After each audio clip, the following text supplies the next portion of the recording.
Hi everyone, welcome to Taksim Square. Taksim Square is an important place to see because it's surrounded by shops, hotels, cafes. There is so much to see over here. It's a vibrant place. It's also got a tram that comes here. It's one of those vintage trams. It's like red color. You may have seen it, and it's quite famous and synonymous with Istanbul when you think about it. It's also got this huge jami, this huge masjid over here, and we've just come here for the Friday prayers. It was wonderful. There's also a cafe behind this jami, which has a library of books in it. It's absolutely wonderful, and also it's not so expensive as well. That's what I'm going to say to you guys. You also get some stalls where you can get some street food from, and it's absolutely delightful. So all in all, it connects you to Istiklal Street, and when you walk on this street, which I'm going to show you, it also takes you right to the Galata Tower, which is another important place to see when you're here. It's a must-see place to see when you come here to Istanbul. So whether it's daytime or evening time, Taksim Square is always lively. It doesn't make much of a difference. The only thing is that there's a different energy with regards to whether it's daytime or if it's nighttime. But when the lights come on, there's a really cool atmosphere, I must say that. So do check out both the atmospheres. The sun is kind of coming down now, and you've got the sweet corn stands there. You've got the nostalgic trams in the back as well. And the sun's gone down. You know, in the summer months, it's kind of cool to have that because it gets a little bit cool down for us. So yeah, both the atmospheres, both the times of day is important to experience over here in Taksim Square.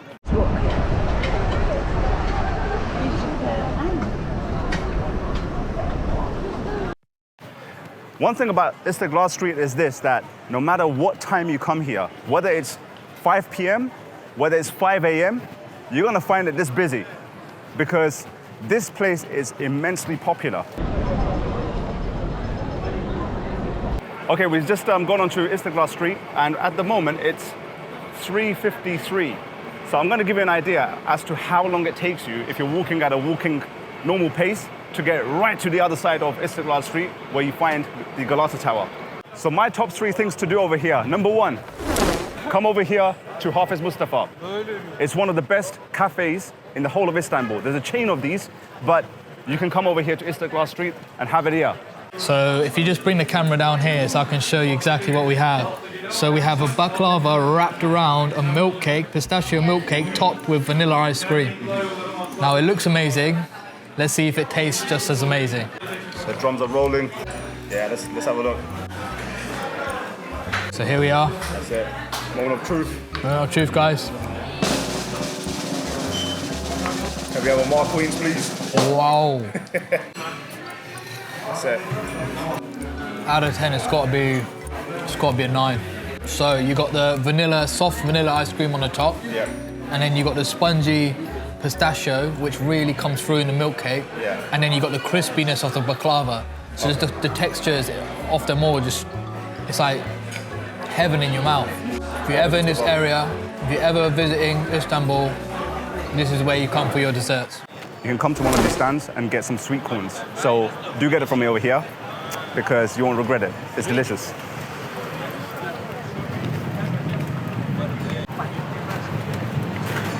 Salt? A little bit. Okay.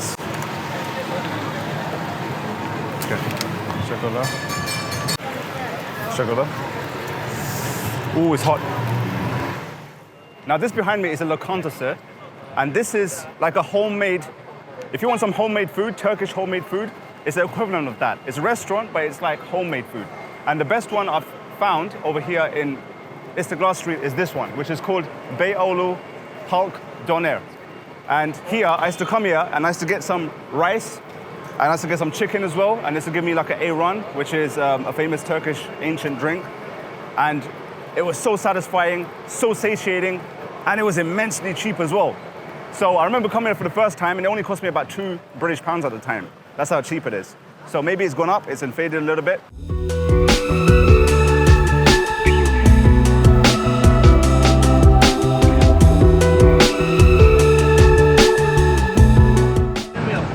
If you don't want to walk for the walk time that I'm going to show you, what you should do is you can get the red tram, the vintage tram, and it will take you from one end to the other.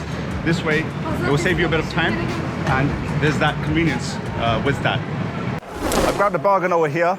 I've grabbed this for about 20 Turkish liras, this soft ice cream, so quite cheap once again. This is a dervish lodge, and this was firmly in our plans to show in this video as one of the top things to see.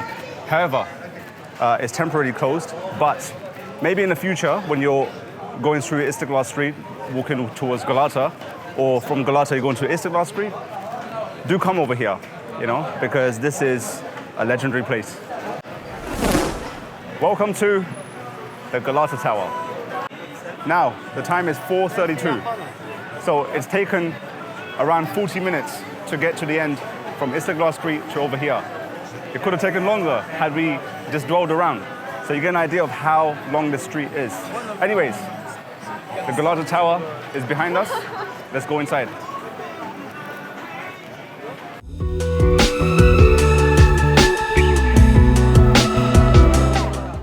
Just opposite the tower, you have this nostalgic tram over here, and this is like a ticket office. So if you want to get a pass to go inside, to go right on the top and get like a view from the top from the roof, then you can buy it from over here. So after 2 years of waiting, finally going inside to the Galata Tower. So I always thought that you have to walk upstairs. Maybe there is that option, but you can also take the lift if you need to take the lift, because it would be a lot of steps to get up there.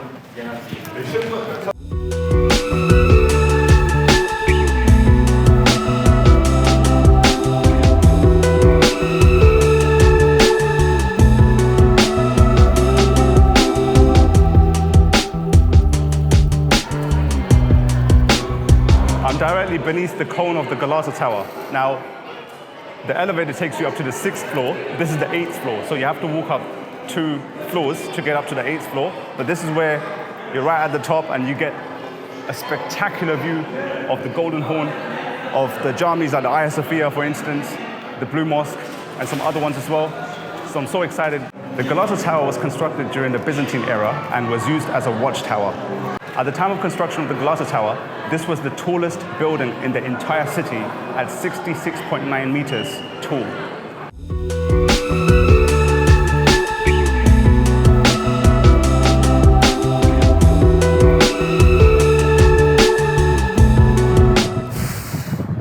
Honestly, I knew that the scenes and the view is going to be incredible, but I don't think I was expecting it to be this great. This is like 11 out of 10. Bear in mind, this year I was at Neuschwanstein Castle in Bavaria in Germany, and that's one of the best views that you can see in Europe, but this surpasses anything.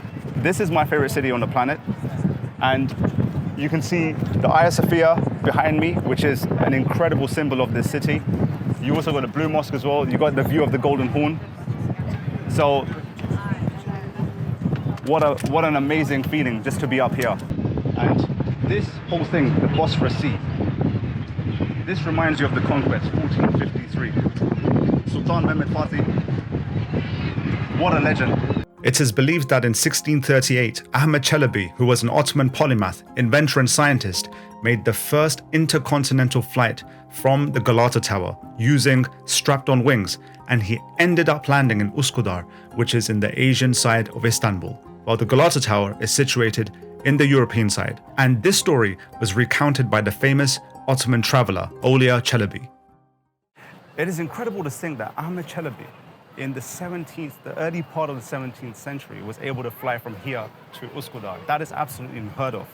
And this is why you got to dig very deep into historical documents and archives. What an amazing piece of history. What an amazing piece of information that someone was able to fly from here in the year 1638.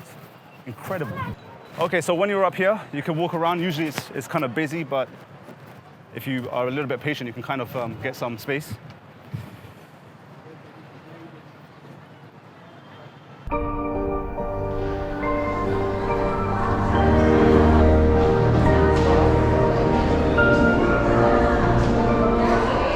The view through the binoculars is absolutely amazing.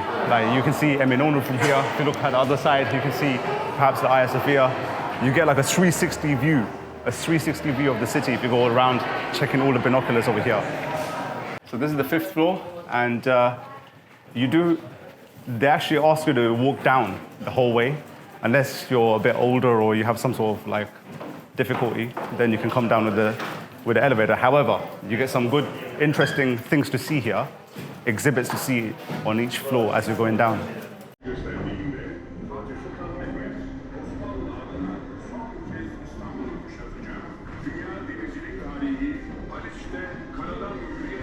On the narrow paths you have to walk through to get down, but it's all cool.